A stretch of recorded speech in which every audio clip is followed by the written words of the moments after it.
Joanne Fisher. Are you here, Joanne? Hello. Hello, I'm here. Welcome. Thank you. And Joanne Fisher is going to present Uncovering the Root Causes of Pregnancy Symptoms and Complications today for us. And Joanne, if you can let me, I will little bit talk about yourself and then you can go on your presentation. But you can open it right now and to warm up a little bit. And Joanne Fisher is the world's leading body talk birthkeeper, specializing in holistic support for fertility, pregnancy, birth, and postpartum. With a degree in kinesiology and certification as a body talk practitioner, she is trained in birth psychology, prenatal yoga, birth trauma prevention, and infant sleep education. Joanne is the author of Easy Pregnancy, Easy Birth, Easy Baby, which includes a unique pregnancy symptom translation guide exploring the emotional roots of common symptoms. Based in Saskatoon, Canada, she has helped families globally experience empowered, pain-free pregnancies and meaningful birth journeys through her integrative mind-body approach. Wow, I am speechless when I am introducing you, and I'm very excited to listen your speech, Joanna, and thank you for joining us. Please. Thank you. So, uncovering the root causes of pregnancy symptoms and complications. This is coming right from my book, as you mentioned, Easy Pregnancy, Easy Birth, Easy Baby, which is available on Amazon. And today's presentation is about how our body speaks to us through our symptoms. That our symptoms, even when we're not pregnant, aren't random. They're messages from our body. It's easy to ignore our emotions and just to push them away, but it's a lot harder to push away our debilitating back pain or hip pain or even deeper, bigger complications. So our body likes to speak with us in ways that we can actually listen to it. It will first whisper to us, and if we don't listen to us, it'll start to scream louder and louder until we finally do. So most of you are aware of the book, The Body Keeps the Score by Bessel van der Kolk and Louise Hayes, Heal Your Life. It's all of this new research, all of this new realms coming out about how our body holds and stores our stuff. And so the BodyTalk approach is a way of looking at the body from those symptoms to understand the root causes. So body consciousness is the main philosophy. It's the awareness that our body's sensations, our pains, our tensions, our anxieties, our fears, our distractibility, everything that's going on internally within us, our messages asking to be heard. Whereas body psychology is actually the process of working to discover and release what is being held in the body, mind, and spirit that is creating the dysfunction in our body, the dis-ease within the body, the stress. So BodyTalk is first and foremost a method of stress reduction. We cannot heal when we're in sympathetic stress mode. Our resources are put to survival. And when we allow our bodies to relax and release and go into parasympathetic, our body moves into a state where its innate ability to heal itself can kick in. So in a BodyTalk session, you move into a really deep state of alpha or theta brain waves. The body relaxes, and we help to create the communication that's going on to unravel and release whatever's going on within the system. So emotions, they're energy in motion, and they should move just like a train going through a tunnel. But often our emotions get stuck because we haven't learned how to process them or work with them. We get into stressful situations and we just push it away and ignore it, and they get held and stuck in our body. And when that happens, they'll manifest physically. And I'm preaching to the choir here when I tell you that babies in the womb are conscious, and they're aware, and they sense these emotions, that our babies are in that literal amniotic soup of our stress hormones. And so the best gift we can give our children is to work at stress reduction, of bonding, and working with what's actually underlying. And in a lot of my work, I work with generational trauma and really digging into the depths of where our stuff comes from. I work a lot in the 4 baskets: our conception, our gestation, our birth, and our first earliest hours of life that shape who we are, with all of my people, adults alike. So it's this recognition that our symptoms are opportunities for awareness and healing. And that our mind and our body mirror each other. So pain and tension in the body reflects our unresolved stress, our emotional strain, our mental burdens. And so for the last few nights, my feet have been unbearably ice cold. I couldn't sleep because of it. And so when we look at the feet, feet represent the path we're walking and taking new steps in life. And I left my marriage a few weeks ago and I'm staying with a friend. And so it's only been happening since I've been staying with her. And so as I look up what my feet represent, it's that fear of leaving the safe haven of her house and going and making a life for myself. And so therapy yesterday and talking about it and just bringing it to conscious awareness and addressing the fears and the resistance I have to building my new life, I was able to sleep without cold feet last night and actually able to sleep, thankfully. So once we start to uncover and recognize what's really at the core of our physical symptoms, then we can fix it. And so it's all this healing through that awareness, that to resolve my sleep issues, my ice cold feet that were keeping me awake, I just had to take the moment to ask, is like, what are these feet trying to tell me? And yeah, and I had to just take some time to process and work through and address the underlying fears and the resistance to taking those next steps in my life. And so this is how we can address the root cause and not just the symptoms, that everything is communication in that way. So in my book, I have the very unique Pregnancy Symptoms Translation Guide, and there's a whole bunch of symptoms for pregnancy, for postpartum, and for baby as well in there. And it breaks down all the information about birth psychology, conscious parenting, body psychology, body consciousness, a lot of prenatal bonding. It covers a whole lot in a little 60-page book. So, but in the guide, we've got some really fun stuff. With morning sickness, with nausea, ultimately, it's the fact that we have too much emotions in our body to contain, and our body wants to purge it out. And that can include joy. If we're so excited and we're so happy to be pregnant, I often see this with IVF clients, that the morning sickness will be bad for them because they're finally so excited to be pregnant. But it's the inability to digest the ideas of pregnancy and motherhood. It's the resistance to change. It's feeling that you can't handle the situation. And really, it's this message to stop poisoning yourself with the doubts and the negativity, and just to release the stress, telling you to slow down and tune in. And I work with, other people that are having nausea and other stressful situations where their body wants to purge out those emotions. My youngest likes to just vomit randomly every once in a while because he's very highly sensitive and he just needs to outlet it. So carpal tunnel is one I wanted to share today because it's a very interesting one. So our hands are about reaching out and taking what we want in the world. And so if we're not doing that, we're feeling trapped, we're feeling stuck.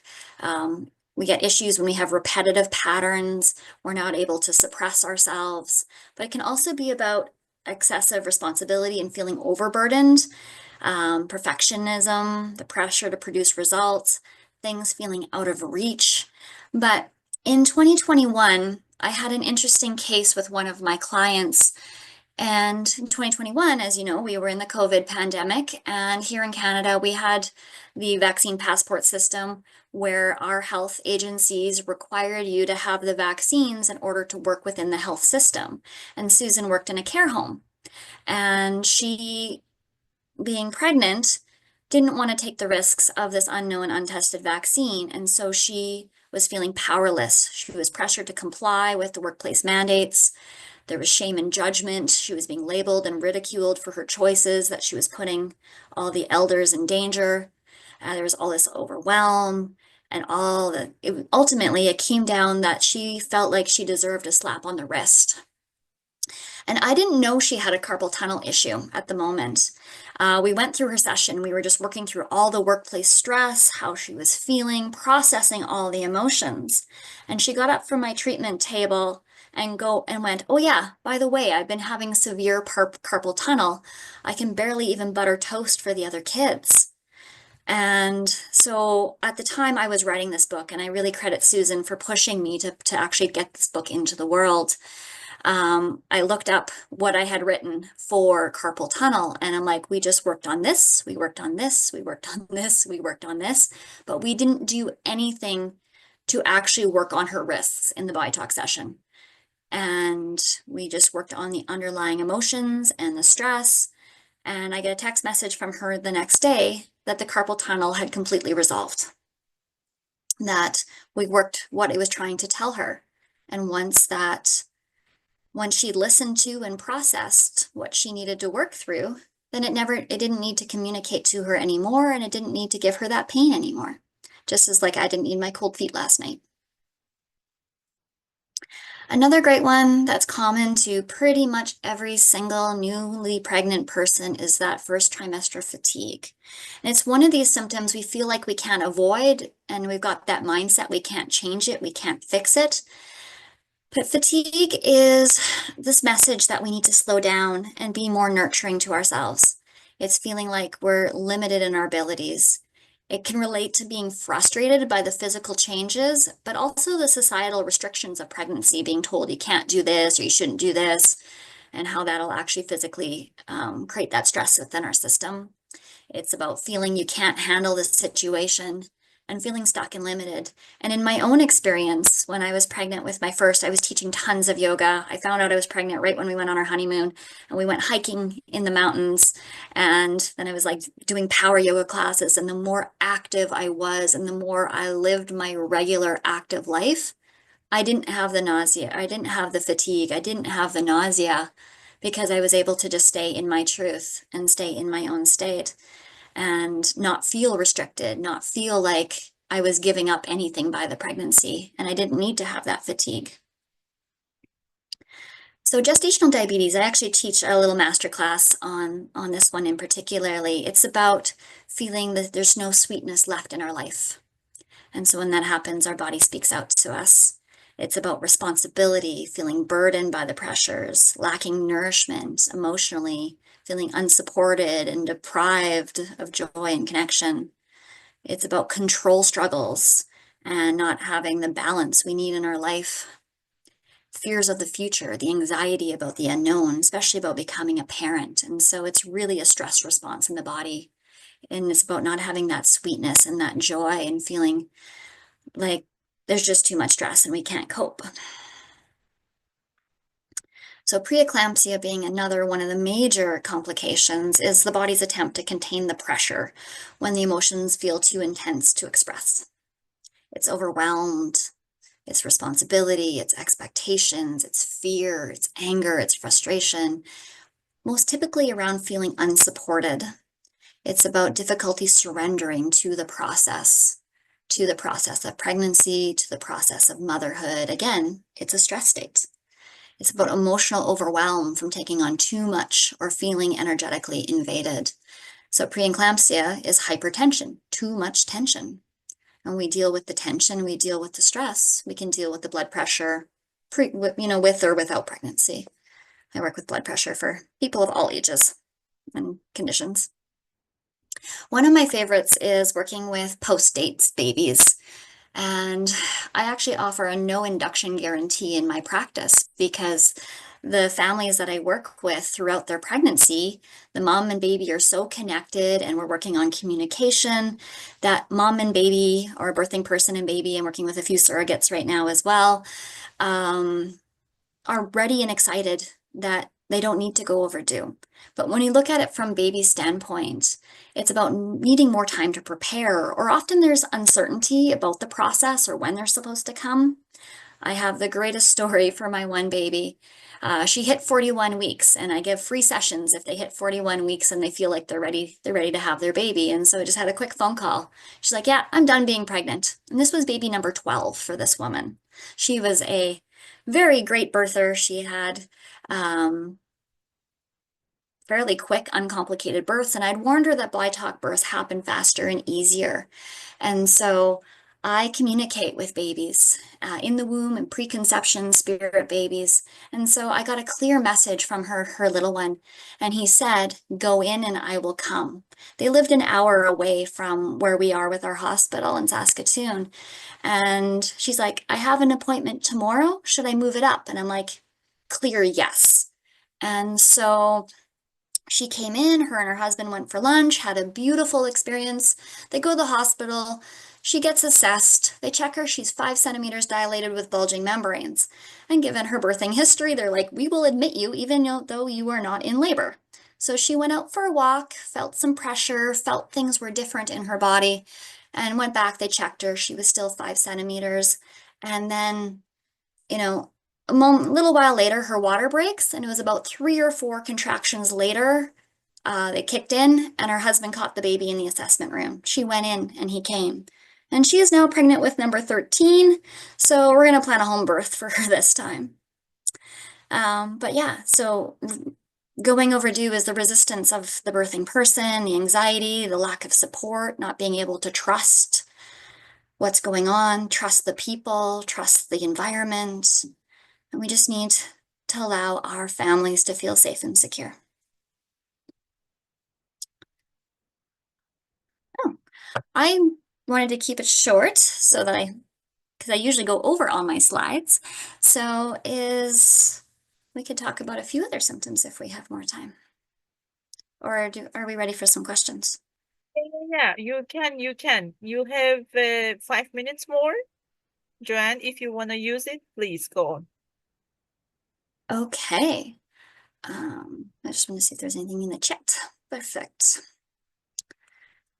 All right. So one of the things I look at with the whole BodyTalk process is that we look at us like that iceberg. There's that 10% sticking out of the surface, and there's that 90% is below. And so our conscious subconscious process is BodyTalk is consciousness-based healing. There is all that is needed for healing is conscious awareness. So by asking the question of why are my feet so cold, or like I was able to unravel and heal that issue within myself and not have that problem last night. And so all that we need to heal is to ask those questions of like, what is this? It's just about getting curious and allowing ourselves to really get curious about what's going on, and not saying, "Hey, I slept funny last night. Now I got a crick in my neck." It's like, no, maybe you just didn't sleep funny. Maybe you slept funny, but maybe your body's still trying to tell you something about what's going on in your body. So one of the main bases with body consciousness is each individual body part is telling a specific story. Shoulders, responsibility, burden, carrying the weight of the world. So they're quite common. It's quite common to have shoulder injuries when you're lugging the baby around in their car seat or carrying your baby all day when you're postpartum. Because postpartum is this new realm of responsibility and burden. And if we're not mentally and physically prepared for that and supported for that, you're going to see that in your shoulders, and your shoulders are going to scream at you to have that awareness and to have that communication. Another thing I look at from my perspective is the light bulb analogy, that we come into this world bright and shining. And then we get all the layers of conditioning and dogma and limiting beliefs and experiences and traumas that cover us up like layers of paint so we no longer shine. And so a lot of what I do in my work is stripping away and clearing away energetically what's been held and stuck in the system, be it beliefs, be it limitations, be it traumas from this lifetime or past with our generational traumas. And we can strip that away so we can really truly tap back into our authenticity. Dr. Gabor Mate says we will always choose attachment over authenticity in our survival states as young children. But as we get older, we seek out to find our authenticity again, our individuation, that state of not being divided. And we're drawn to peel back these layers and find these parts of ourselves and allow ourselves to really create that deeper understanding and consciousness. And one of the beautiful things is as we start to learn and know ourselves in this way, then we learn how to hold that space and know and connect with our babies in that, in a deeper way. You know, the research shows us with prenatal bonding, practices of any kind, that we reduce the risks of preterm birth because baby feels held and safe and secure, and they don't feel like they need to leave the womb. That preterm birth is often either a soul contract that they signed up to do that in this lifetime, or they feel there's distress. One of the most common things I found with preterm birth was actually the correlation to twin loss, known or unknown. That if they lose their twin in the womb, they feel alone, they feel scared, they need help and they need support. And if we're not connecting to, bonding with, and communicating with our baby, they'll come out early so they can get the support they need. And so I've seen that time and time again with clients of mine that have been preterm, that are adults now, that was their story, that I found twin losses in them. And of course, when we look at adoption or surrogacy or any of these other IVF cases where the situations are more unique, we're able to work with these babies to feel safe and secure and have really healthy ways. I guess ultimately it's the recognition that our body is designed to heal itself. We get a cut, it knows how to fix and heal itself, but sometimes it's not able to do that. There's things in the way, there's disruptions, and we just help the body to understand and work. I'm just the translator of the process. I'm the one to hold space to help you to heal yourself. Body Talk, I don't even like to say that I'm a healer. I'm the translator. You are the healer. The healer exists within you. And so with this process, I've been able to work through and support so many different issues. Yeah. Yeah, you're having a lot of hearts, Joanne, and you have 1 minute to finish, or we can directly go to the questions, whatever you like. We can go to questions if there's a few. All right. Okay. Thank you so much. So one question is about your approach, and through your body talk approach, Joanne, and symptom translation guide, have you identified specific pregnancy symptoms that reflect the incoming baby's emotional or energetic influence rather than solely the mother's own psychological state? Yeah, we can see it coming from the baby as well. The most common way we see the communication from baby is through fetal positioning. If they're malpositioned, they're trying to get our attention and trying to tell us something. So I see that with the babies I work with.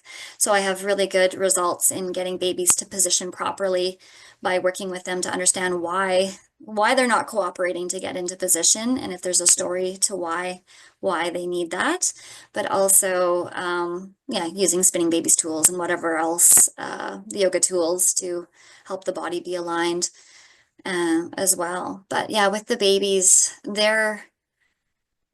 I find, particularly with overdue babies as well, people with my no induction guarantee, people will come to me when they are already overdue that haven't been working with me because they don't want an induction. And, when I check in and tune into babies, often I find, because they haven't crossed the veil yet and they're still connected to, source and everything, they still know what their soul's journey is. They know what their path is to walk in this lifetime. And they're afraid of it. It's too big. It's too overwhelming. And they're like, no, I'm not going to Earth. I'm here. I'm held. I'm safe. I'm fed. I'm warm.